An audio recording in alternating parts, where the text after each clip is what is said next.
பாகிஸ்தானுடைய அங்கே இருக்கக்கூடிய அந்த தீவிரவாதிகள், அதாவது லைன் ஆஃப் கண்ட்ரோலை கிராஸ் பண்ணதுக்கு ஒரு பாகிஸ்தான் ஆக்குபைடு காஷ்மீர் இருக்கும். அந்த காஷ்மீரில் 2 to 4 கிலோமீட்டர் உள்ளு சென்று அங்கே இருக்கக்கூடிய தீவிரவாதிகளுடைய அந்த கேம்பை வந்து நம்ம அழிச்சிட்டு வந்தோம். ஒரு சின்ன கீறல் கூட நம்மளுடைய இராணுவ வீரர்களுக்கு கிடையாது. போய் முழுமையாக வெற்றியோடு தும்சம் செய்து அடித்து விட்டு வந்தோம். ஏதோ ஒரு தவறுதலாக அவர் வந்து கிராஸ் பண்ணி போயிட்டாரு. அவரை பிடிச்சிருக்காங்க. பேச்சுவார்த்தை நடந்து கொண்டிருக்கின்றது. நிச்சயமாக அவர்கள் விடுவார்கள். இப்போ டென்ஸாக இருக்கிறப்ப விட மாட்டாங்க. இப்போ வந்து வார்லைக் சிச்சுவேஷன் வரும், ஒரு லிமிட்டட் அட்டாக் வருவதற்கான வாய்ப்புகள் இருக்கின்றன. அந்த சமயத்தில் வந்து we can see, wait and C.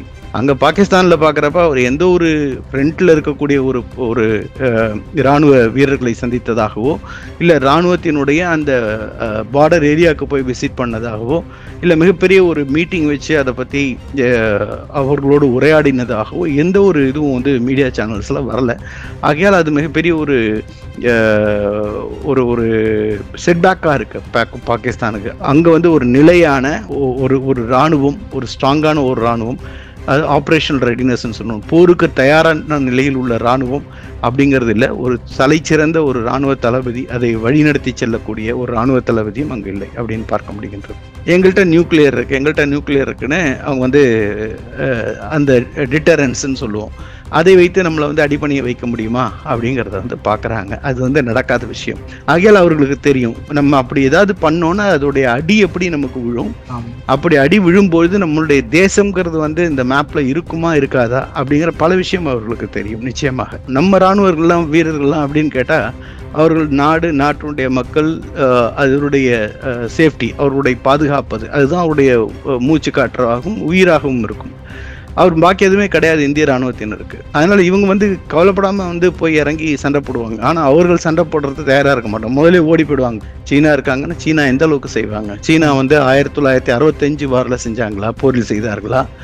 1971 வாரில் சீனா அவர்களுக்கு செய்ததா, அல்லது கார்கில் போரின் போது அவர்களுக்கு உதவி செய்ததா? வரலாற்றை திருப்பி பார்த்தா நம்ம தெரிஞ்சிடும் யார் என்ன சப்போர்ட் பண்ணாங்கன்ட்டு. தன்னுடைய நாட்டையே வந்து தான் படையெடுத்து போகணும்னு விருப்பப்பட்டப்பே அவர்களால் முடியல. இன்னொரு நாட்டுக்காக அவன் வந்து அடி வாங்குவானா? எப்போதுமே ஒரு இராணுவம் போருக்கு தயாரான நிலையில் இருக்கணும். அது வந்து இருக்கா பாகிஸ்தான் இராணுவம் என்றால் நிச்சயமாக கிடையாது. பாகிஸ்தானில் இருக்கக்கூடிய பெண் வந்து இங்கே இருக்கிறவர் வந்து கல்யாணம் பண்ணிக்கிறது, அங்கேருந்து இங்கே வந்து செட்டில் ஆகிடுறது. பாகிஸ்தானியர் வந்து இந்தியாவுக்கு வருது, இங்கே இருக்கக்கூடிய பெண்ணை கல்யாணம் பண்ணுறது, இங்கே செட்டில் ஆகிடுறது. இங்கேயே வந்து டொமிசைல் சர்டிஃபிகேட், இங்கேயே வந்து குடியுரிமை சர்டிஃபிகேட் வாங்கிடுறது, இங்கேயே ஆதார் கார்டு வாங்கிடுறது, இங்கேயே வந்து பேன் கார்டு வாங்கிடுறது, இங்கேயே வந்து எலெக்ஷன் கமிஷனுடைய அந்த தேர்வாணையத்தினுடைய அந்த கார்டு வாங்கி வச்சிடுறது. அவங்க வந்து ஓட்டும் போடுறாங்க. போர் என்று ஒன்று வரும்பொழுது இவங்க வந்து ஸ்லீப்பர்ஸ் எல்லாம் வந்து ஆக்ட் பண்ணுவாங்க. எப்படி வந்து ரயில் பாதையை தகர்ப்பது, எப்படி வந்து மின்சாரத்தை தகர்ப்பது, எப்படி வந்து நம்ம இராணுவ வீரர்களுடைய குடும்பத்தை வந்து அழிப்பது. அங்க ராணுவ வீரர் வந்து சண்டை போட முடியாதுல்ல அமைதியாக. சொல்லுங்க, பலுச்சிஸ்தான்ல எவ்வளவு பேர் இருக்காங்க, யார் இருக்காங்க? சொந்த ஊர்க்காரங்க, சொந்த மக்கள், சொந்த மக்கள், அவங்களே அவங்க அழிக்கிறாங்க. சோ இவர்களுக்கு வந்து எதுவும் கிடையாது, சகோதரத்துவம் என்பது இவர்களிடம் கிடையாது. இது மாதிரிலாம் வாய்ப்பே கிடையாது. அதெல்லாம் சொல்லவே இல்லை. இந்துக்களான்னு கேட்டெல்லாம் சொல்லவே இல்லை. எதுக்கு நம்ம வந்து போர் தொடுக்க வேண்டும் பாகிஸ்தானோடு? அப்புறம் எதுக்கு நீங்க ராணுவத்தை வச்சிருக்கீங்க? எதுக்கு ராணுவ அதிகாரிகள், எதுக்கு ராணுவ வீரர்கள், எதுக்காக வந்து மிசைல், எதுக்காக வந்து போர் விமானங்கள், எதுக்காக வந்து கப்பற்படை, விமானப்படை, இதெல்லாம் எதுக்கு தேவை?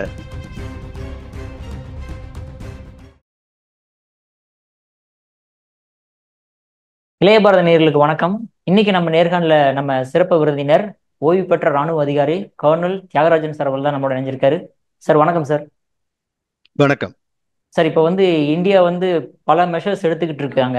இப்போ அடுத்த கட்ட நடவடிக்கை என்ன பண்ணலாம் அப்படின்ற மாதிரி மோடி அவர்கள் CCS cabinet committee on security மீட்டிங்லாம் வச்சிருக்காரு. அதுல வந்து ராணுவ வீரர்களுக்கும் மற்ற எல்லா டிபார்ட்மெண்ட்ஸுமே வந்து ஃபுல் ஃப்ரீடம் கொடுத்துருக்காரு. ஸோ இதுக்கப்புறம் என்ன மாதிரி ஸ்டெப்ஸ் நடவடிக்கை எடுக்கப்படும் சார் அவங்க சைட்ல இருந்து? அதாவது நம்ம போரை நோக்கி செல்கின்றோம். அது வந்து லிமிட்டட் வார் அப்படின்னு நம்ம வந்து சொல்லலாம். அது வந்து எந்த லெவலுக்கு போகும் அப்படின்னு சொல்ல முடியாது. சொல்லணும் அப்படின்னா ஒரு 7 விதமான பாசிபிள் வே ஆஃப் அட்டாக் அப்படிங்கிறது வந்து பிரிக்கலாம். சர்ஜிக்கல் ஸ்ட்ரைக் அப்படின்னு சொன்னா கோவர்ட் ஆப்ஸ் அப்படின்னு சொல்லுவோம். எக்ஸாம்பிள் உங்களுக்கு சொல்லணும், 2016 உரியில் நடந்த அந்த சம்பவம் எல்லோருக்கும் ஞாபகம் இருக்கும். நம்ம வந்து பாகிஸ்தானுடைய அந்த லைன் ஆஃப் கண்ட்ரோலை பிரீச் பண்ணி உள்ளுக்குள்ள போய் பாகிஸ்தானுடைய அங்க இருக்கக்கூடிய அந்த தீவிரவாதிகள், அதாவது லைன் ஆஃப் கண்ட்ரோலை கிராஸ் பண்ணதுக்கு ஒரு பாகிஸ்தான் ஆக்குபைடு காஷ்மீர் இருக்கும். அந்த காஷ்மீரில் 2 to 4 கிலோமீட்டர் உள்ளு சென்று அங்கே இருக்கக்கூடிய தீவிரவாதிகளுடைய அந்த கேம்பை வந்து நம்ம அழிச்சிட்டு வந்தோம். ஒரு சின்ன கீறல் கூட நம்மளுடைய ராணுவ வீரர்களுக்கு கிடையாது. போய் முழுமையாக வெற்றியோடு தும்சம் செய்து அடித்து விட்டு வந்தோம் நாம். அது வந்து சர்ஜிக்கல் ஸ்ட்ரைக். அது வந்து ஒரு விதமாக நடப்பதற்கு வாய்ப்பு இருக்கின்றது. அதை தாண்டி நம்ம பார்க்குறப்ப ஏர் ஸ்ட்ரைக் நம்ம சொல்லலாம். அதாவது ஸ்ட்ராட்டஜிக் ப்ரிசிஷன், அதாவது வந்து துல்லியமாக தாக்கக்கூடிய விமான தாக்குதல் அப்படின்னு தமிழில் சொல்லலாம். இதுக்கு ஒரு எக்ஸாம்பிள் சொல்லணும் அப்படின்னு சொன்னா 2019 பாலக்கோட் ஏர் ஸ்ட்ரைக், அதாவது வந்து ஆஃப்டர் புல்வாமா நடந்தது. எல்லோருக்கும் நல்ல ஞாபகம் இருக்கும். ஸோ இந்த புல்வாமால தான் நம்ம போயிட்டு டீப் இன்சைடு பாகிஸ்தான் வரைக்கும் போய் அங்கே போய் அவர்களுடைய அந்த டெரரிஸ்ட் கேம்பை வந்து நம்ம வந்து மெயின் கேம்பை நம்ம ஹிட் பண்ணிட்டு வந்தோம். அந்த ஹிட் பண்ணிட்டு வந்தப்போ தான் வந்து அவங்க பாகிஸ்தான் உடனடியாக என்ன செஞ்சாங்க, எங்களுடைய பகுதியில் வந்து ராணுவம் ஹிட் பண்ணிட்டு போயிருக்கு அப்படின்னு சொல்லிட்டு அவங்க திருப்பி நம்ம மீது தாக்க வந்தாங்க. அப்போதான் அந்த டாக் ஃபைட் அப்படின்னு வந்து நடந்தது. அது எல்லோருக்கும் நல்லா இருக்கும். அப்புறம் வந்து அபிநந்தன் அவர்களை வந்து நான் மறக்க முடியாது. அவருடைய அந்த பெயரும் அப்போ நடந்த சம்பவமும் எல்லோருடைய மனதிலும் வந்து மையத்தில் இருக்கும். அதையும் தாண்டி பார்க்கும் பொழுது பாகிஸ்தானே வந்து எங்களுடைய நாட்டுக்குள்ள வந்து இந்தியா வந்து தும்சம் செய்து விட்டது, அழித்து விட்டது அப்படின்னு அவன் வந்து திருப்பி அட்டாக் பண்ண வந்தான். ஆனால் காங்கிரஸ் வந்து இல்லை, எங்களுக்கு பாகிஸ்தானுக்குள்ள நீ போகணுன்னா எனக்கு போவே இல்லை, நீ அட்டாக்கே பண்ணல, நீ சும்மா சொல்ற, எங்களுக்கு வந்து அதற்கான ஒரு எவிடன்ஸை கொடுங்க அப்படின்னு கேட்டது நம்ம ஞாபகத்துக்கு இருக்கும். மூணாவது வந்து ஒரு விஷயம் என்னன்னா, நம்ம அதாவது ஒரு கம்யூனிகேஷனை முதல்ல வந்து முடக்குவோம். ஒரு நாட்டினுடைய கம்யூனிகேஷன் ஃபுல்லாக முடக்கிறப்ப, சைபர் அட்டாக் பண்ணுறப்ப என்னாகும், அவங்களால வந்து எந்த விதமான கமாண்ட் அண்ட் கண்ட்ரோலும் இல்லாமல் போயிடும். ஃபார் எக்ஸாம்பிள், ஒரு ஃபைட்டர் ஏர்கிராஃப்ட் வந்து ஒரு இடத்துலேருந்து அவங்களுடைய ரன்வேலேருந்து ஒரு மேலே போய் ஒரு எனிமி கண்ட்ரிக்கு போய் அவன் அட்டாக் பண்ணணும், அட்டாக் பண்ணிட்டு திரும்பி வரணும்னு அந்த பைலட்டுக்கு வந்து கம்யூனிகேஷன் தேவை. ஏடிஎஸ்லேருந்தோ அங்கே கண்ட்ரோல்லேருந்தோ எங்கே போகணும், என்ன டார்கெட் எது, என்ன வெப்பனை வச்சு ஃபயர் பண்ணணும் என்னங்கிறத உங்களுக்கு வந்து கமாண்ட் அண்ட் கண்ட்ரோல் தேவை. ஸோ அந்த கம்யூனிகேஷன் இல்லை அப்படின்னா அந்த ஃபைட்டர் ஏர்கிராஃப்ட் அங்கேருந்து ஃப்ளை ஆக முடியாது. ஏன்னா உங்களுக்கு தெரியாது அங்கே மேலே போனதுக்கப்புறம் என்ன செய்யணும், என்ன எங்கே போகணும், எப்படி தாக்கணும் அப்படிங்கிறது உங்களுக்கு தெரியாமல் போயிடும். ஆகையால் அந்த கம்யூனிகேஷன் வந்து டோட்டலாக பிளாக் பண்ணுறது. இது நாட் ஓன்லி இது வந்து ஒரு விமானப்படைக்கோ இல்லை ஒரு ஃபைட்டர் ஏர்கிராஃப்ட்கோ மட்டும் கிடையாது. இது வந்து ஈவன் தரைப்படையாக இருக்கட்டும் அல்லது அவருடைய கப்பற்படையாக இருக்கட்டும், communication is the most essential. அந்த தளபதிக்கு இப்போ தன்னுடைய படைகள் எங்கெங்கே இருக்கின்றன, எங்கே சண்டை போடுகின்றனங்கிறது விஷயம் தெரியாமல் போயிடும். அந்த கம்யூனிகேஷன் தகவல் தெரியாமல் போயிடும், இன்னும் சுத்த தமிழில் சொல்லணும்னு சொன்னேன். ஸோ அங்கே தகவல் தொடர்பு வந்து துண்டிக்கிறது, அது நிச்சயமாக அது ஒரு இது பண்ணுவாங்க. சைபர் அட்டாக் வந்து பண்ணுவாங்க. அதையும் தாண்டி நம்ம பார்க்குறப்ப பிளாக்கேட் ஆஃப் டார்கெட் நேவல் வந்து பண்ணுவாங்க. அதாவது நம்ம முக்கியமாக சொல்லணும்னா 1971 வாரில் அவங்களுடைய கராச்சியினுடைய போர்ட்டை முழுமையாக முடக்கினார்கள். பாகிஸ்தானுடைய வலுவே இல்லாமல் செஞ்சுட்டாங்க. அவங்களுடைய வந்து நேவல் ஒன்றுமே பண்ண முடியல. அவங்களுடைய நேவல் அங்கேயே அழிச்சிட்டாங்க, அங்கேயே முடக்கி விட்டார்கள். அதே போன்று இப்பயும் அந்த விஷயத்த வந்து இந்திய கப்பற்படை பண்ணியிருக்கு. எப்படி 1971 வாரில் மிகப்பெரிய ஒரு வெற்றியை நாம் அடைவதற்கு ஒரு முதுகெலும்பாக நமது வந்து கப்பற்படை இருந்ததோ, அதே போன்று இந்த வாட்டியும் அவர்களுடைய அந்த சுப்ரமசி அப்படின்னு சொல்லுவோம், அவர்களுடைய அந்த வலுவை அங்கே நிச்சயமாக காமிப்பாங்க. அந்த இது வந்து டிட்டர்மினேஷன் வந்து நிச்சயமாக அந்த நேவிக்கு வந்து இருக்கும். அதை அவர்கள் செய்வதற்கு வாய்ப்பு இருக்கு. அதுக்கப்புறம் வந்து நம்ம பார்த்தோன்னே தரைப்படையை பொறுத்தவரை நம்ம எல்லாருக்கும் தெரியும், ஆர்ட்லரி கன் அண்ட் ராக்கெட் வந்து ஷெல்லிங் பண்ணுறது, அதெல்லாம் வந்து நம்ம ராக்கெட் லான்ச்சர்ஸ் வச்சு அவங்க வந்து அடிக்கிறது, மல்டி பேரல் கன்னை வச்சு ஃபயர் பண்ணுறது, இதெல்லாம் வந்து செய்வாங்க. இதனால என்ன அப்படின்னா லாங் ரேஞ்சில், அதாவது அந்த பார்டரை கிராஸ் பண்ணாமையே, எப்படி வந்து நம்ம ஒரு எக்ஸாம்பிள் சொல்லணும்னா கார்கில் வாரில் நம்ம வந்து அந்த எல்லையை தாண்டி போகாமையே நம்ம வந்து போரிட்டோம். அதே மாதிரி எல்லை தாண்டி போகாமையே நம்மளுடைய டிட்டரன்ஸ், நம்மளுடைய வலிமையை வந்து நம்ம காமிக்கலாம் எதிரிக்கு, அவர்களுக்கு மிகப்பெரிய சேதத்தை கொண்டு வரலாம். அதனால் அது மாதிரி ஆர்ட்லரி, அது மாதிரி ராக்கெட் ஷெல்லிங் அதுவும் வந்து செய்வதற்கு வாய்ப்பு இருக்கின்றது. அப்புறம் வந்து லாஸ்ட்ல, அதாவது இந்த லேடர்னு சொல்லுவோம், அது ஒரு சின்ன தாக்குதல் பண்ணுவோம், அவங்க அதுக்கு பதில் தாக்குதல் பண்ணுவாங்க.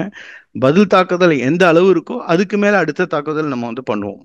இப்போ ஒரு தாக்குதலுக்கு இன்னொரு தாக்குதல், இப்போ நம்ம ஃபார் எக்ஸாம்பிள் நம்ம ஒரு ஃபைட்டர் ஏர்கிராஃப்ட் போய் அங்கே போய் அட்டாக் பண்ணிட்டு வந்துச்சு, அவங்க ஃபைட்டர் ஏர்கிராஃப்ட் மட்டும் அமிச்சு நம்மளை அட்டாக் பண்ணோன்னா ஓகே. எஸ்கலேஷன் என்னன்னு கேட்டால் அவங்க மிசைல் அட்டாக் பண்ணுறாங்க, லாங் ரேஞ்ச் மிசைல் வச்சு ஏதாவது ஒரு அட்டாக் பண்ணிட்டாங்க அப்படின்னா அடுத்து நம்ம மிசைல் அட்டாக் போவோம். அது லேடர், அதாவது ஒரு படியிலேருந்து இன்னொரு படி உயரும். அந்த இப்போ வந்து மிசைல் அட்டாக் போவோம். மிசைல் அட்டாக் போகிறப்ப அந்த மிசைலோட முடிஞ்சிருச்சா அப்படின்னா அது இல்லாமல் இருக்கும். வேற ஏதாவது ஒரு நேவல் அட்டாக் ஒன்று அவங்க பண்ணுவாங்க. நம்மளுடைய நேவல் அட்டாக் மறுபடியும் பண்ணும். ஸோ ஒன்று ஒன்றா அப்படியே அந்த அந்த லேடர் வந்து ஏறும். அந்த ஒவ்வொரு படிகள் ஏறி ஏறி ஏறி ஏறி போகும்பொழுது பெரிய எஸ்கலேஷன் ஆகும். அந்த எஸ்கலேஷன் ஆகிறப்ப அப்பதான் வந்து ஒரு ஃபுல் ஸ்கேல் வாரா வந்து மாறும். ஒரு முழுமையான ஒரு போராக மாறும். அப்படி போராக மாறினதுன்னா அப்போ வந்து லைன் ஆஃப் கண்ட்ரோலாக இருக்கட்டும், இல்லைன்னா இன்டர்நேஷனல் பார்டராக இருக்கட்டும், எல்லாத்தையும் ப்ரீச் பண்ணிட்டு உள்ள போய் அவருடைய நாட்டை கைப்பற்றுவதற்கோ, அல்லது நம்மளுடைய பார்ட் ஆஃப் பிஓகே வந்து நம்ம வந்து கைப்பற்றுவதற்கோ, இல்லை பலூச்சை வந்து நம்ம கைப்பற்றி அதையும் கைப்பற்றி அவர்களுக்கு முழுமையான சுதந்திரம் எப்படி வந்து நம்ம ஈஸ்ட் பாகிஸ்தானாக இருந்த பங்களாதேஷ்க்கு கொடுத்தோமோ அது மாதிரி செய்வதற்கோ, அது மாதிரி பல விதங்கள் வந்து நடப்பதற்கான ஒரு பெரிய ஒரு சந்தர்ப்பம் இருப்பதை நம்மால் பார்க்க முடிகின்றது. ஓகே சார், இப்போ நீங்க வந்து அபிநந்தனை பத்தி பேசியிருந்தீங்க சார். ஆக்சுவலா அதே மாதிரி வந்து இப்போ ஒரு 7 டேஸ்க்கு முன்னாடி பார்டர் செக்யூரிட்டி ஃபோர்ஸ் ஒருத்தர் ஜவான் வந்து கிராஸ் பண்ணி அவங்கள்ட்ட மாட்டிக்கிட்டாரு. இன்ன வரைக்குமே அவரை பத்தி சம்பந்தமான விஷயங்கள் எந்த நியூஸுமே வெளியே வர மாட்டேங்குது சார். அவர் ரெஸ்கியூ பண்றதுக்கு என்ன மாதிரி ஆபரேஷன்ஸ் பண்ணிக்கிட்டு இருக்காங்க? இல்லை, இது ரெஸ்கியூ பண்ணுறதுக்கு ஆப்ரேஷன் கிடையாது. இது வந்து ஒரு நல்லா புரிஞ்சுக்கணும். அபிநந்தனையும் இவரையும் நம்ம வந்து ஒன்றும் சேர்க்க முடியாது. அபிநந்தன் போருக்காக போர் விமானத்தை எடுத்துக்கொண்டு எதிரி போர் விமானத்தோடு போரிட்டார். அது வந்து வார். புரியுதுங்களா? அது வந்து லிமிட்டட் வாரா இருந்தாலும் அது வந்து லிமிட்டட் வார். அதுக்காக இந்தியாவே வந்து இது பண்ணி பிரசிடன்ட் ஆஃப் வாரா போனாரு. அவர் வந்து நம்ம வந்து மிரட்டி அவருடைய அந்த பாகிஸ்தானை அடிபணிய வைத்து, அப்பொழுது இந்த அந்த இராணுவ தளபதி வந்து சொல்றாரு. அப்ப மினிஸ்டர்ஸ் கூட அவங்க பார்லிமெண்ட்ல சொன்னாங்க, எப்போ அவர் வந்தாரோ அவருடைய கைகள்லாம் வந்து நடுங்கினது, பேச்சில் வந்து தடுமாற்றம் தெரிந்தது, வியர்வை வந்தது. அவர் சொன்னார், 9 மணிக்குள்ள நம்ம ரிலீஸ் பண்ணலன்னா இந்தியா நம்மளை தாக்கிவிடும், அவங்கள வந்து விட்டுடுங்க அப்படின்னு வந்து சொன்னாங்க அப்படின்னு சொல்லிட்டு.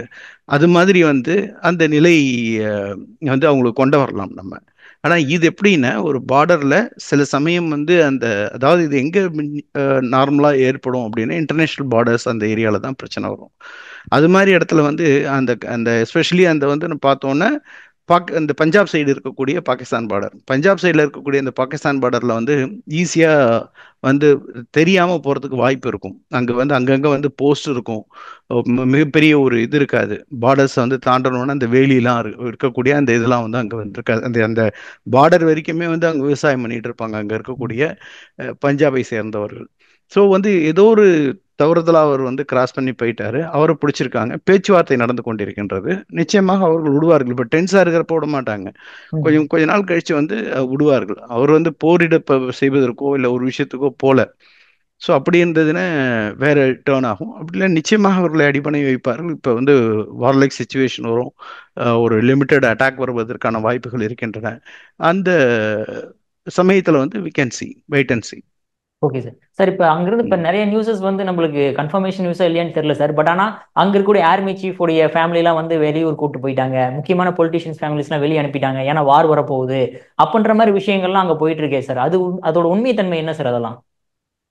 அதாவது முனீர் ஜெனரல் வந்து ஆர்மி அவருடைய வந்து பாகிஸ்தானுடைய ஜெனரல் முனீர் அவர் வந்து இந்த நாட்டை விட்டு ஓடி போயிட்டாரு அப்படின்னு வந்து நிறைய செய்திகள் வருகின்றன. அது வந்து உண்மையா மறுக்க முடியுமா அப்படிங்கிறது வந்து தெரியவில்லை. சில தகவல்கள் வந்து மூலம் தெரிகிறப்ப இல்லைன்னு தெரிய வருது. ஆனால் சில தகவல்கள் மூலமாக தெரியும் பொழுது அவர் ஆக்டிவா இல்லைங்கிறது ரொம்ப கிளியரா தெரியுது. அவர் அங்க இருக்காரோ இல்லையோ. இப்ப நம்மளுடைய தளபதி வந்து எந்த இடத்துல இந்த நிகழ்வு நடந்தோ அந்த இடத்துக்கு போனாரு. ஸ்ரீநகர் போனாரு. அங்க இருக்கக்கூடிய இராணுவ தளபதிகளை இவர் வந்து அவர் மீட் பண்ணாரு. அங்க இருக்கக்கூடிய ஜவான்களை வந்து இராணுவ வீரர்களை வந்து மீட் பண்ணாரு. அவர்களுக்கு உத்வேகத்தை கொடுத்தாரு. அங்க என்ன செய்யணும் அப்படின்னு மேற்பார்வையிட இருந்தார். ஒரு இராணுவ தளபதியாக அந்த இராணுவ போர்க்களத்தில் வந்து முன்னின்று இந்திய இராணுவத்தை நடத்தி செல்கின்ற ஒரு இராணுவ அதிகாரியாக இந்திய இராணுவ தளபதி இருக்கார். அங்க பாகிஸ்தான்ல பாக்குறப்ப அவர் எந்த ஒரு ஃப்ரண்ட்ல இருக்கக்கூடிய ஒரு ஒரு இராணுவ வீரர்களை சந்தித்ததாகவோ, இல்ல இராணுவத்தினுடைய அந்த பார்டர் ஏரியாவுக்கு போய் விசிட் பண்ணதாகவோ, இல்ல மிகப்பெரிய ஒரு மீட்டிங் வச்சு அதை பத்தி அவர்களோடு உரையாடினதாகவோ எந்த ஒரு இதுவும் வந்து மீடியா சேனல்ஸ்ல வரல. ஆகையால் அது மிகப்பெரிய ஒரு ஒரு ஒரு செட்பேக்கா இருக்கு பாகிஸ்தானுக்கு. அதையும் தாண்டி பார்க்கும்பொழுது பல சீனியர் மோஸ்ட் ஆஃபீஸர்ஸ்ன்னு சொல்லுவோம், அதாவது வந்து லெப்டினன்ட் ஜெனரல் ரேங்க்ல இருக்கிறவர்கள் இராணுவத்தில், அவர் வந்து தன்னுடைய ரெசிக்னேஷன் வந்து கொடுத்திருக்காரு. நிறைய இராணுவ வீரர்கள் வந்து இராணுவத்தை விட்டு ஓடி போயிட்டாங்க. டெசர்டேஷன் சொல்லுவாங்க, அவங்க ஓடி போயிட்டாங்க ஆமாங்க. ராணுவத்தை விட்டு. ஸோ அதெல்லாம் நிறைய விஷயம் நடந்திருக்கு. ஆகையால் அந்த பாகிஸ்தான் ராணுவத்தை பொறுத்தவரை அங்க வந்து ஒரு நிலையான ஒரு அஹ், ஒரு ஒரு ராணுவம், ஒரு ஸ்ட்ராங்கான ஒரு ராணுவம், அது ஆப்ரேஷனல் ரெடினஸ் சொல்லணும், போருக்கு தயாரான நிலையில் உள்ள ராணுவம் அப்படிங்கிறது இல்லை. ஒரு தலைச்சிறந்த ஒரு ராணுவ தளபதி, அதை வழிநடத்தி செல்லக்கூடிய ஒரு ராணுவ தளபதியும் அங்கு இல்லை அப்படின்னு பார்க்க முடிகின்றது. Okay sir. சார் அங்கிருந்து இப்போ நம்ம சில வீடியோஸும் பார்க்க முடியுது, அவங்க பேசுகிற விஷயங்கள்லாம் பார்க்க முடியுது. ஃபார் எக்ஸாம்பிள் சொன்னா இன்னைக்கு செனட்ல ஒரு மேடம் பேசுறாங்க, அதாவது நாங்கள் இந்தியாவை கேப்சர் பண்ணிட்டு அங்கே வந்து பாபர் மசூதி திரும்ப கட்டுவோம் அப்படின்றாங்க ஒரு பக்கம். இன்னொரு பக்கம் பூட்டோ என்ன சொல்றாருன்னா அந்த ரிவர்ல வந்து இந்தியாவோட ரத்தம் ஓடும் அப்படின்றாரு. இன்னொருத்தர் ரத்தம் கேட்டா ஓடும். நியூக்ளியர் வார் ஹெட் எல்லாமே வந்து இந்தியாவை நோக்கி வச்சிருக்கு. அந்த அளவு பாகிஸ்தான் வந்து பெரிய லெவல் இருக்கா சார் இந்தியாவை கம்பேர் பண்ணும்போது? சிரிப்பா சார் வருது உண்மையாலுமே. பாகிஸ்தானுடைய பாகிஸ்தானுடைய நிலையை பார்க்கும்போது ரொம்ப ம். வருத்தமாக இருக்கு. அவங்க ஆமா சார். நிலையை பார்க்கும்போது, ஏன்னா ஒரு காலத்தில் நம்முடைய சகோதரர்களா இருந்தவர்கள் ம். இல்லையா?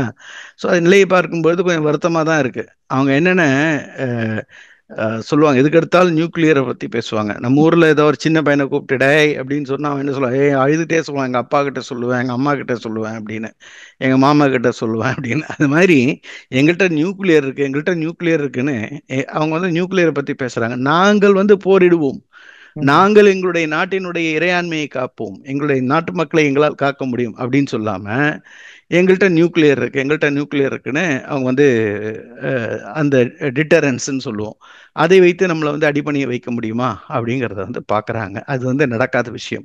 அப்படி அவர்கள் அந்த நியூக்ளியர் வெப்பன்ஸ் யூஸ் பண்ணணும் அப்படின்னு சொன்னால், எப்போ நம்ம வந்து அவங்களுக்கு வந்து நம்ம பாலக்கோட் ஸ்ட்ரைக் பண்ணோமோ, எப்போ நம்ம வந்து சர்ஜிக்கல் ஸ்ட்ரைக் பண்ணோமோ, 2016, 2019 அந்த நிகழ்வில் அவங்க வந்து அவங்களுடைய அந்த நியூக்ளியர் வெப்பனை யூஸ் பண்ணியிருக்கலாம். அட்லீஸ்ட் அதுதான் இல்லை அப்படின்னாலும் நம்ம கார்கில் போரில் அப்பயாவது அவர்கள் வந்து உபயோகப்படுத்தியிருக்கலாம் அவர்களுடைய அந்த நியூக்ளியர் கேப்பபிலிட்டியை அப்படின்னு நம்ம பார்க்கலாம். ஸோ அவர்களால் வந்து நியூக்ளியர் கேப்பபிலிட்டியை யூஸ் பண்ணோன்னே அவர்களுடைய நிலைமை என்ன ஆகும்னு உங்களுக்கு தெரியும். ஆமா. நம்மளுடைய போர்க்கப்பல் நிறுத்தப்பட்டிருக்கின்றது எல்லா இடத்துலையுமே சுற்றி.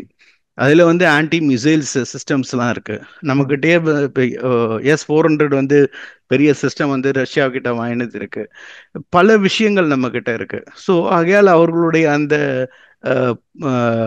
மிசைலை வந்து அவருடைய தளத்திலேயே அழிக்கக்கூடிய நமக்கு வந்து தகுதிகளும், அதற்குரிய டெக்னாலஜி தொழில்நுட்பமும், அதற்குரிய தைரியமும் டிட்டர்மினேஷனும் இந்தியாவிடம் இருக்கின்றது.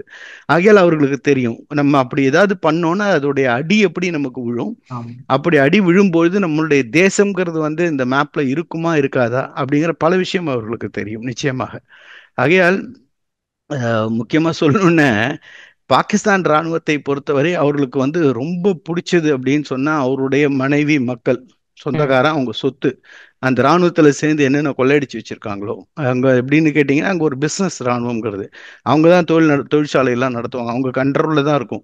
அந்த நாடே அவருடைய கண்ட்ரோல்ல தான் இருக்கும். ம். ஸோ அவர்களுக்கு வந்து பல ஆயிரம் ஏக்கர்ஸ் லேண்ட் இருக்கும், விவசாயம் பண்ணுவாங்க, பல விஷயங்கள் தொழிற்சாலைகள்லாம் நடக்கும்.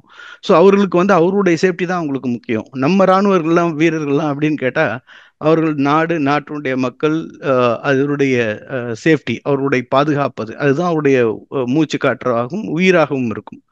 அவர் பாக்கி எதுவுமே கிடையாது இந்திய ராணுவத்தினருக்கு. அதனால இவங்க வந்து கவலைப்படாம வந்து போய் இறங்கி சண்டை போடுவாங்க. ஆனா அவர்கள் சண்டை போடுறது தயாரா இருக்க மாட்டோம், முதலே ஓடி போயிடுவாங்க. பேச்சுவார்த்தையிலேயாவது எப்படியாவது முடிச்சிடலாம். அதான் நவாஸ் ஷெரீப் சொல்லியிருக்காரு அவருடைய இப்போது இருக்கக்கூடிய பிரைம் மினிஸ்டர் அவருடைய சகோதரர்கிட்ட, எப்படியாவது பேச்சுவார்த்தையில முடி அப்படின்னு. அதனால தான் அவர்கள் யூஎன்க்குலாம் போறாங்க. ம். எப்படியாவது இதை வந்து நீங்க பேச்சுவார்த்தையில கொண்டு வாங்க, நாங்க என்ன வேணாலும் செய்ய தயாரா இருக்கின்றோம் அப்படின்ட்டு. ஏன்னா இதுக்கு இந்த வாட்டி அவங்க அடி வாங்கினால் திருப்பி 70 என்பது அடுத்து 20-30 வருடங்களுக்கு வந்து வாய்ப்பு இல்லாம போயிடும். ஓகே. ஒரு வாரம் கூட அவர்களால் இந்த போரை தாக்குப்பிடித்து இருக்கக்கூடிய நிலையில் பாகிஸ்தான் இல்லை. 3 காரணிகள் இருக்கணும் ஒரு போர் வந்து எதிர்கொள்வதற்கு. ஒன்று அப்படின்னு பார்த்தோன்னே அவருடைய பொருளாதாரம். ம். பொருளாதாரம் ஒரு ஸ்ட்ராங்கான பொருளாதாரம் இருக்கா அப்படின்னா அதுவும் கிடையாது. நம்ம வந்து உலகத்துல 5வது பொருளாதார நிலையில இருக்கோம். நம்ம பொருளாதாரம் அவங்க வந்து 5 இல்ல, அவங்க கீழே போய் 20 தாண்டி கீழே ரொம்ப ஒரு பிச்சை எடுத்து வாழக்கூடிய ஒரு நிலையில அந்த நாடு இருக்கின்றது அப்படின்னு நம்ம பார்க்கலாம். பொருளாதாரம் ஒரு பக்கம். இரண்டாவது வந்து டிப்ளமசி, ராஜதந்திரம், மற்ற ம். நாடுகளோடு வந்து ஒரு மிகப்பெரிய ஒரு நட்பு, அவர்களுடைய வந்து சப்போர்ட்டு, இந்த விஷயம்லாம் தேவை. அவர்களுக்கு இப்ப சப்போர்ட் செய்யறதுக்கு யார் இருக்காங்க? சீனா இருக்காங்கன்னா சீனா எந்த அளவுக்கு செய்வாங்க? சீனா ம். வந்து 1965 வார்ல செஞ்சாங்களா, போரில் செய்தார்களா? 1971 வார்ல சீனா அவர்களுக்கு செய்ததா, அல்லது கார்கில் போரின் போது அவர்களுக்கு உதவி செய்ததா? வரலாற்றை திருப்பி பார்த்தா நம்ம தெரிஞ்சிடும் யார் என்ன சப்போர்ட் பண்ணாங்கன்ட்டு. ஸோ அவர்கள் பேச்சில் தான் சொல்லுவாங்க, நாங்கள் வந்து ஒரு சப்போர்ட் பண்ணுவோம் அப்படின்ட்டு ஒரு மிரட்டல்லாம் விடுவாங்க. அவங்க வந்து ஒரு சைலண்ட் ஸ்பெக்டேட்டர் ஆயிடுவாங்க. ஸோ ரெண்டாவது வந்து மல்டிபிள் ஃப்ரண்ட்ல வந்து சீனா வந்து இப்போ போரிடுவதற்கு தயாராக இல்லை. ஏன்னா ம். அமெரிக்காவோடு போரிடுவதற்கும், இங்கே ஆமா. போனும் பசிபிக் ஓஷனில் இது பண்ணுறதுக்கும், இந்தியாவோட ஒரு போரிடுறதுக்கும் அப்போ உலகம் முழுக்க வந்து அவரை சுற்றி வந்து எளிமையாயிடும். ஸோ அவர்கள் வந்து தன்னுடைய பொருளாதாரம், தன்னுடைய நாட்டினுடைய வளர்ச்சி, அதை நோக்கி தான் அவர்கள் போவார்கள். அதையும் தாண்டி கல்வான் வெளியில் இந்திய ராணுவம்னு என்னங்கிறத அவங்க வந்து பார்த்துட்டாங்க. ஆமா. ஏன்னா நம்ம பல்லுக்கு பல், ரத்தத்துக்கு ரத்தங்கிற மாதிரி அவங்க எவ்வளோ டேங்க் கொண்டு வந்தாங்களோ அந்த டேங்க்குக்கு டேங்க், அந்த ம். மாதிரி நம்ம பார்த்தோம்னா அவர்களுடைய தோப்புக்கு நம்மளுடைய ஒரு தோப்பு, அவருடைய ராணுவ வீரர்கள் அளவுக்கு நம்மளுடைய ராணுவ வீரர்கள், அதே மாதிரி கப்பற்படைக்கு நிகரான கப்பற்படை எல்லா இடத்துலையும் நம்ம குவிச்சோம்.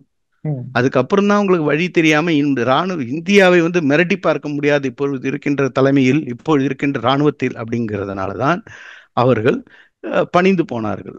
ம். தன்னுடைய நாட்டையே வந்து தான் படையெடுத்து போகணும்னு விருப்பப்பட்டப்பே அவர்களால முடியல, இன்னொரு நாட்டுக்காக அவன் வந்து அடி வாங்குவானா? அதனால ஆமா. வாய்ப்பு என்பது கிடையாது. ஆகையால் இவர்களுக்கு எந்த ஒரு நாடும் நேரடியாக உதவி செய்வதற்கு வாய்ப்பு வந்து கிடையவே கிடையாது.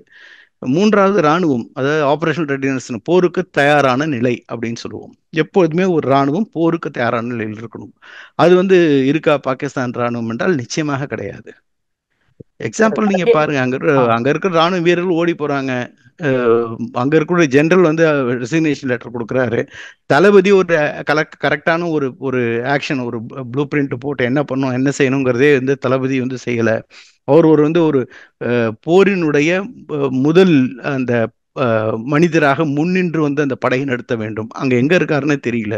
ஸோ இது மாதிரி ஒரு நிலையில பாகிஸ்தான் வந்து போரில் வந்து வெற்றி பெறுவதற்கான, போரை வந்து ஒரு வாரம் வந்து எதிர்ப்பதற்கான நிலை கூட, வெற்றிங்கிறது ரொம்ப ரொம்ப ரொம்ப தூரத்து வார்த்தை, அதெல்லாம் வாய்ப்பே கிடையாது.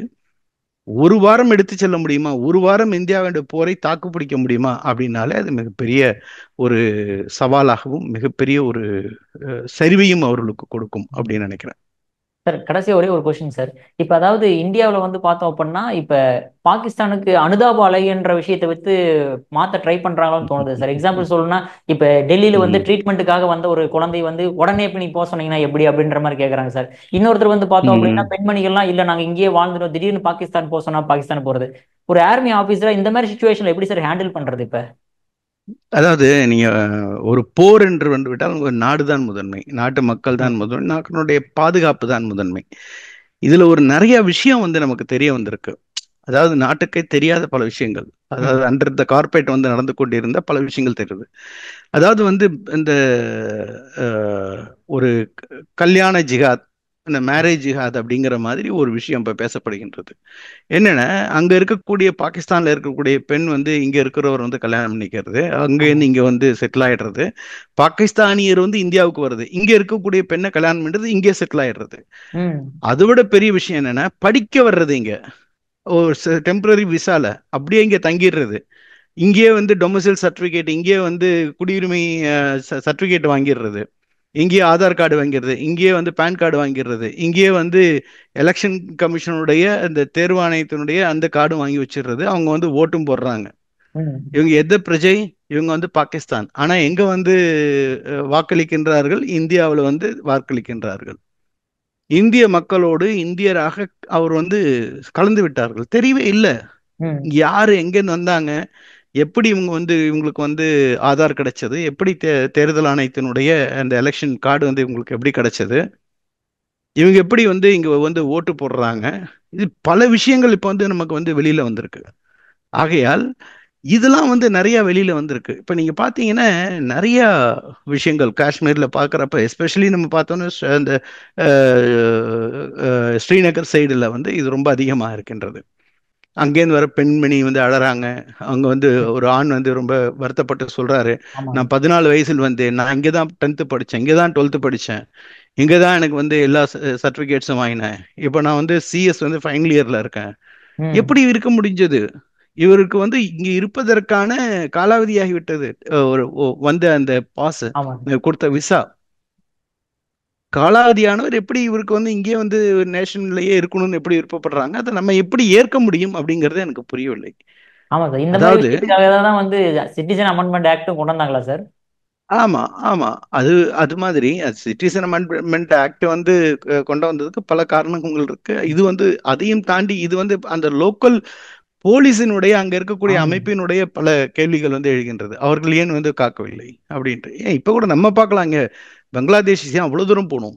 நீங்க ஆ. பாத்தீங்கன்னா நேத்து வந்து 23 பேரோ ஏதோ சம்திங் குன்றத்தூர் அண்ட் மாங்காடு அந்த இடத்துல இருந்து பங்களாதேஷிகளை டெல்லி போலீஸ் வந்து இங்க அரெஸ்ட் பண்ணியிருக்கு. டெல்லி.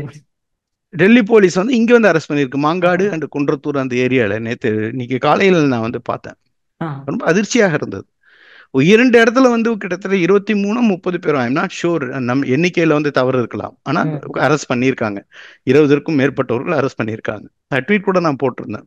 ம். நிறைய இடத்துல வந்து நம்மளுடைய அரசாங்கத்திடம் என்னுடைய ரெக்வஸ்ட் வச்சேன், தமிழகம் முழுவதும் இதற்கான வந்து சல்லடை போட்டு அலசி இவர்களை தேடி நம்ம வந்து கண்டறிய வேண்டும் அப்படின்னு சொல்லிட்டு. ஏன்னா போர் என்று ஒன்று வரும்பொழுது இவங்க வந்து ஸ்லீப்பர்ஸ் எல்லாம் வந்து ஆக்ட் பண்ணுவாங்க.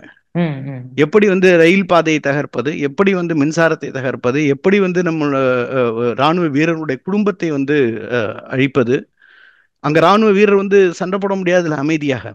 இது நடந்த வெஸ்ட் பெங்கால்ல இப்ப நடந்திருக்கு. ஒருத்தர் ஒரு கமாண்டோட இருக்கக்கூடிய வீட்டு வாசல்ல வந்து ஒட்டிட்டு போயிருக்கான். ம். நீ இந்துக்கு வந்து உதவினாலோ அல்லது வந்து உன்னுடைய அஹ், இந்திய பாகிஸ்தானுக்கு எதிராக நீங்க வந்து சண்டையிட்டாலோ, உன் பையன் சண்டையிட்டாலோ உன் பையனுடைய கழுத்தை எடுத்து விடுவோம் அப்படின்னு. ஓ. ஸோ அது மாதிரி அவன் குடும்பத்தை அழித்து விடுவோம்.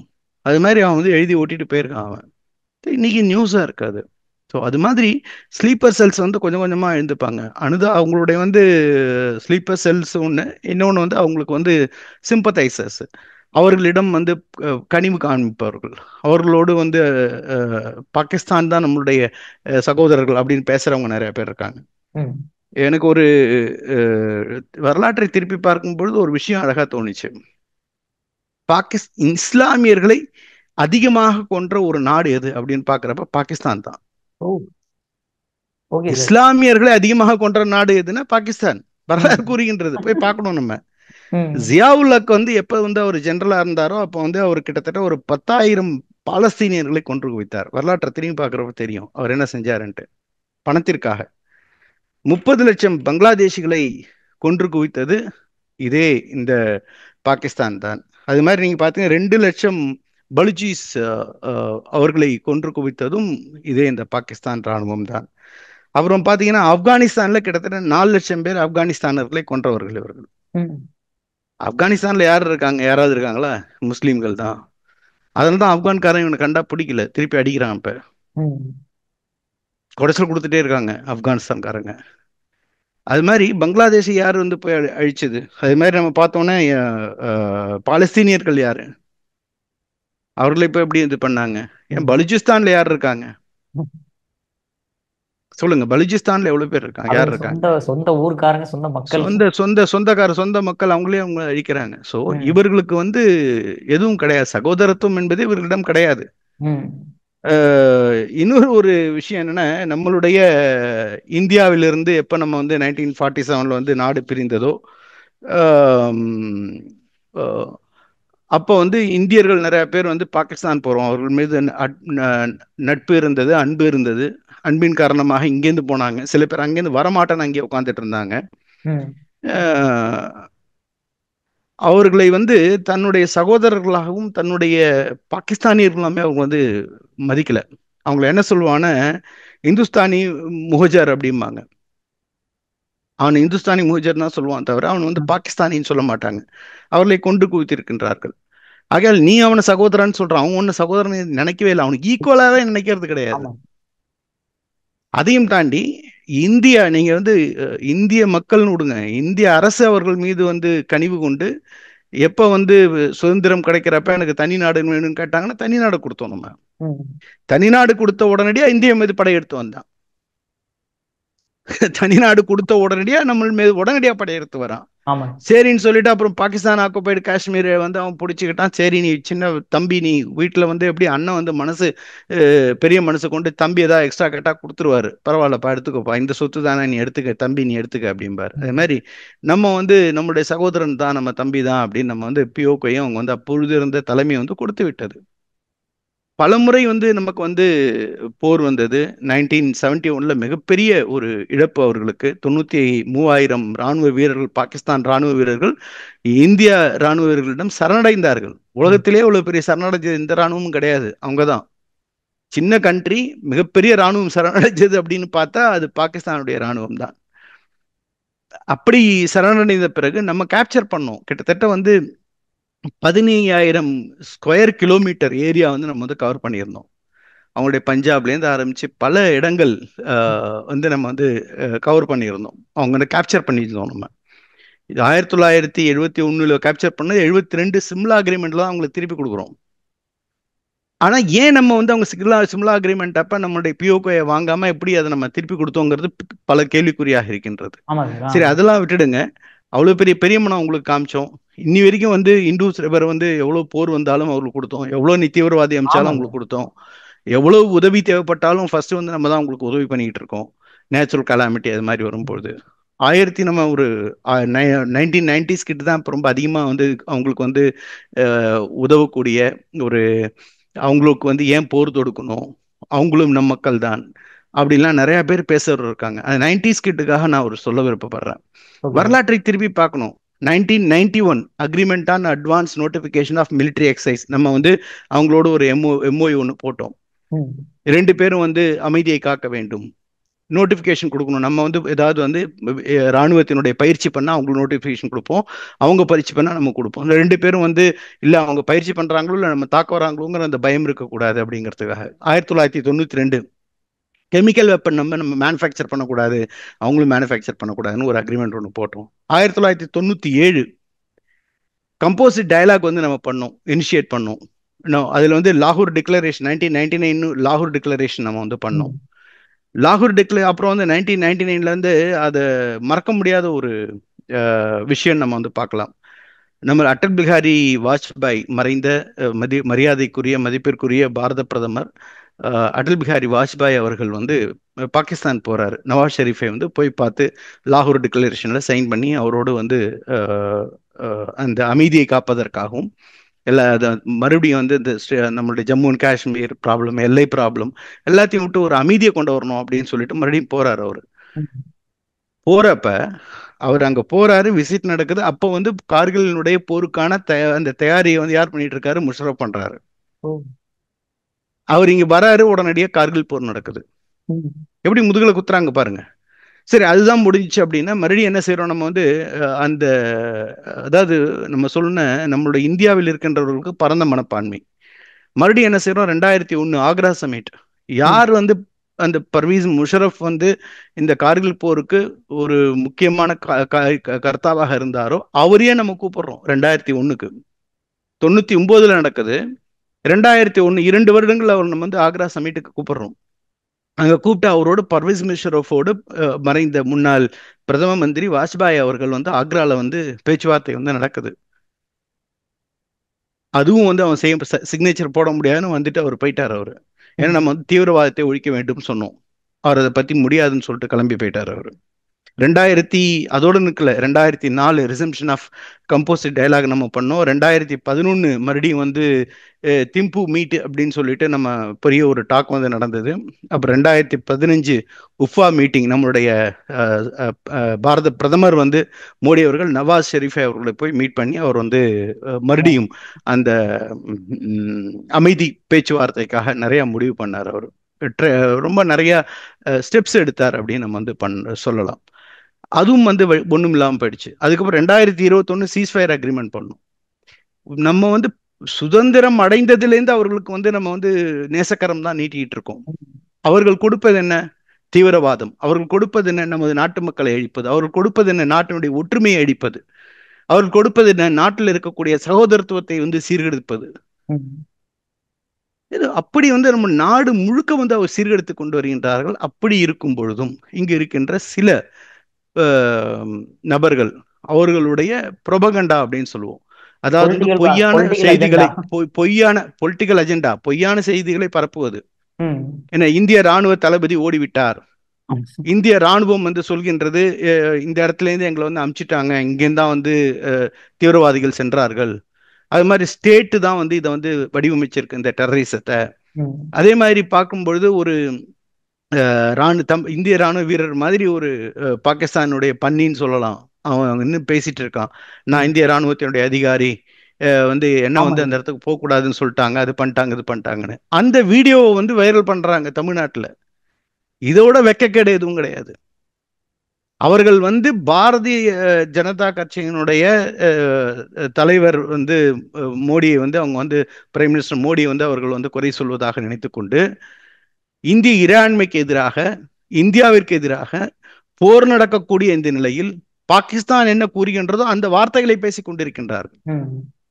நீங்க பொதுமக்களை விடுங்க, தமிழ்நாட்டை விடுங்க, நீங்க பக்கத்து ஸ்டேட்டுக்கு போங்க. நீங்க பக்கத்து ஸ்டேட்ல வந்து கர்நாடகாவுடைய முதலமைச்சர் என்ன பேசினாரு, அவர்களுடைய அமைச்சர்கள் என்ன பேசினாங்க, இது மாதிரிலாம் வாய்ப்பே கிடையாது. அதெல்லாம் சொல்லவே இல்லை. இந்துக்களா இந்துக்களான்னு கேட்டெல்லாம் சொல்லவே இல்லை. எதுக்கு நம்ம வந்து போர் தொடுக்க வேண்டும் ம். பாகிஸ்தானோடு?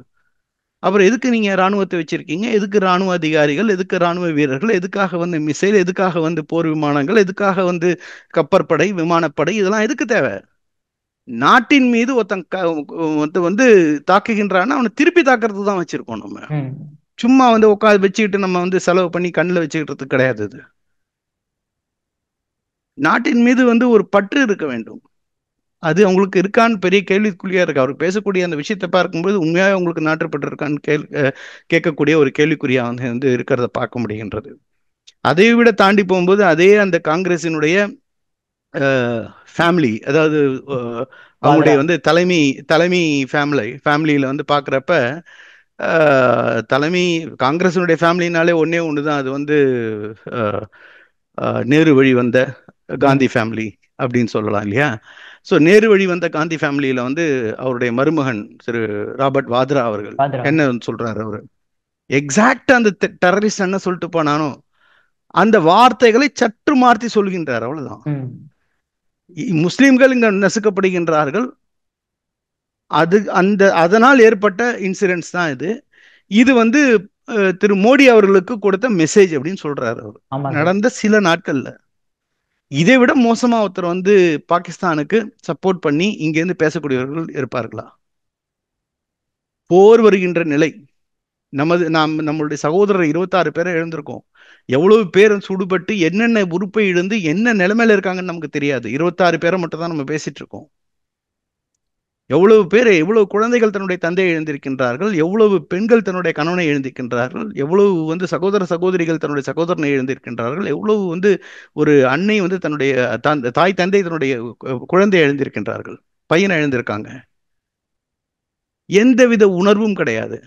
நாட்டு மக்களின் மீதும் உணர்வு கிடையாது, நாட்டின் மீதும் உணர்வு கிடையாது. அப்படி இருப்பவர்களும் இந்தியாவில் வாழ்ந்து கொண்டிருக்கின்றார்கள். இது வந்து ஜனநாயகம் என்ற ஒரு விஷயம் வந்து அவர்களுக்கு கொடுத்து வைத்திருக்கின்ற ஒரு ஃப்ரீடம் அப்படின்னு சொல்லலாம். கரெக்ட் சார், 100க்கு 100 உண்மை சார். இந்த மாதிரி விஷயங்கள்லாம் பாகிஸ்தான்ல யாருமே பேசவும் முடியாது சார். அதை பத்திலாம் பேச மாட்டாங்க இவங்க.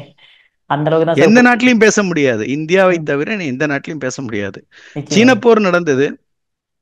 சீன போரில் இந்திய ராணுவ வீரர்களுக்கு ரத்தம் கொடுக்க கூடாதுன்னு சொல்லிட்டு இந்திய கம்யூனிஸ்ட் சொல்லியிருக்கு. கம்யூனிஸ்ட் சொன்னாங்க. வரலாற்று ஆமாங்க. கூறுகின்றது, ம். வரலாற்று கூறுகின்றது. இது மாதிரி ஒரு விஷயம் வந்து, இது மாதிரி வந்து ஒரு ஃப்ரீடம்.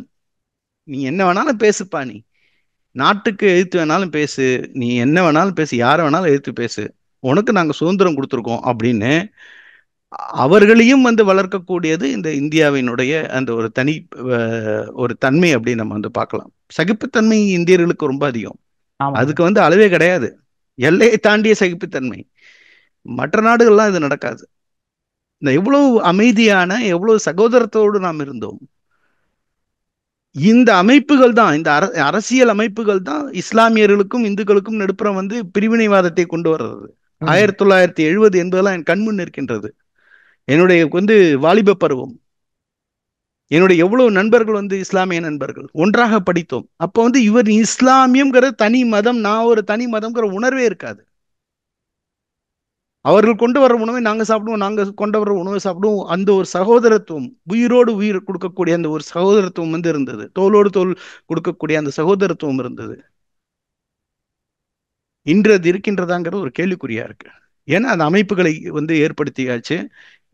நிறைய வந்து தவறான பொய் செய்திகளை பரப்புவது, நிறைய வந்து பிரிவினைவாத செயல்களில் ஈடுபடுவது, பிரிவினைவாத அந்த பல சொற்பொழிவுகளை ஏற்படுத்துவது, மேடைகளில் அரங்கேற்ற செய்வது, அதை வச்சு எப்படி ஓட்டு எடுக்கலாம், சிறுபான்மையினர்னு சொல்லிட்டு அவங்கள்ட்ட எப்படி ஓட்டு எடுக்கலாம்.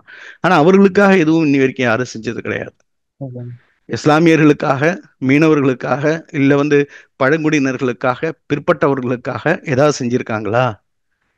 அவர்கள் அதே லெவலில் தான் வச்சிருக்கணும். அதை வந்து ஒரு பொலிட்டிக்கல் இதாக கொண்டு போகணும். அதை வச்சு வந்து ஓட்டு வாங்கணும்.